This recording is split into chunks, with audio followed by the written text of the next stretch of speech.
Hi, this is Amy Whalen with Amy's Inklings, and today I wanted to show you how to create this really interesting background. It looks kind of mottled, kind of oatmeal textured, and it's actually a very unique technique that we do with our brayers. So you're going to need a brayer, and in this case you'll need 3 colors.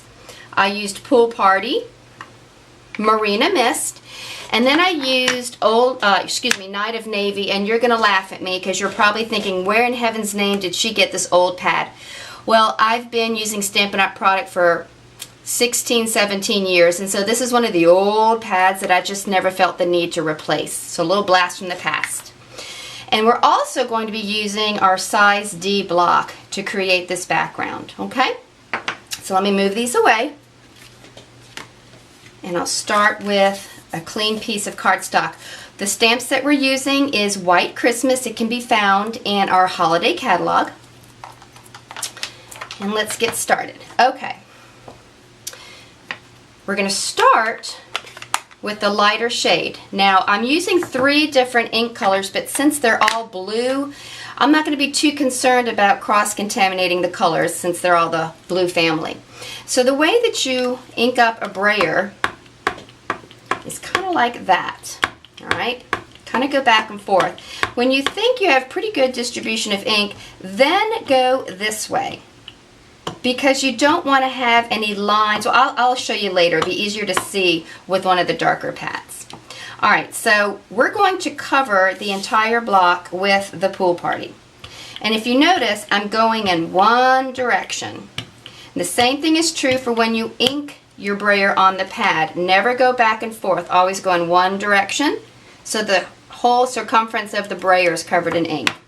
Alright, so that was Pool Party. Next we're going to use Marina Mist, and we're going to ink that brayer up. Notice I didn't clean my brayer. If I was using a different color altogether, like a red or a yellow, I would have definitely cleaned my brayer. But in this case, they're all blue, and I started with the lightest color. Alright, so this time I'm only going to cover 2/3 of the block because I want to keep some of that Pool Party shown. Alright? And now we'll use the old antique Night of Navy ink. Now what I was trying to explain earlier is, see how if I ink this way, it creates lines, and you want to have a more even distribution of ink. So once you feel you have a pretty good amount of ink on your brayer, then do your best to go straight on top so that there are no lines, okay? Now I'm only going to ink up 1/3 because again, in the background on this card I had the dark, medium, and then the light tone. Alright, so that's it with the brayer. What you're going to do next is mist it with one of our Stampin' Spritzers.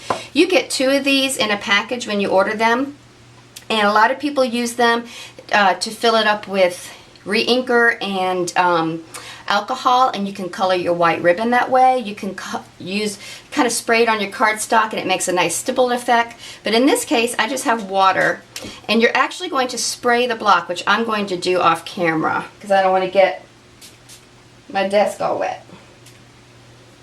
See how the colors are starting to run? Alright, now I want the dark blue on the top.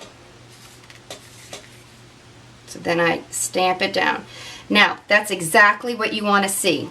See how some of it didn't actually hit the paper? That's what you want, because that's what gives this such interest. See?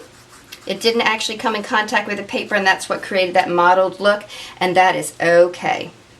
And there that beautiful background is.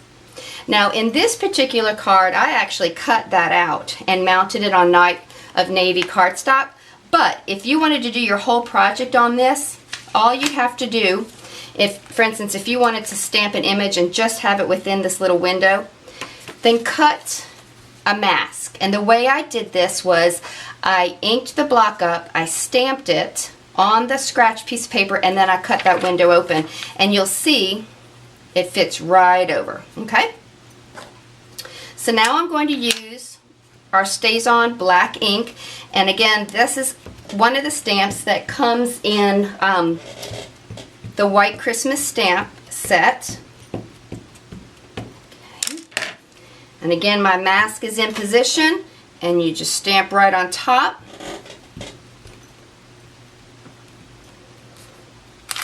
And there you have it.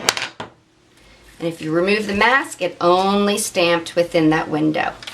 Now, it would probably be best when you do this is to let this background dry before you then try to then stamp it with the stays on. That's why I didn't get a real good impression for sake of time while filming. So when you do this technique at home, let that dry before you stamp the black image on top. Now again, in my card, I actually cut that out and then I mounted it on top of Night of Navy cardstock. And then just to add a little bit of dimension and character, I used the the clear embossing powder, and I used the snowflake that came in that same stamp set. I also stamped out the car and the tree, and I fussy cut it and popped it up on a dimensional. And then this greeting too comes from the very same stamp set. So it's kind of an all-in-one, and I thought it just made a beautiful card. And I've made lots of interesting things with White Christmas. So I hope that you will take the opportunity to try this technique too. Thanks so much for stopping by.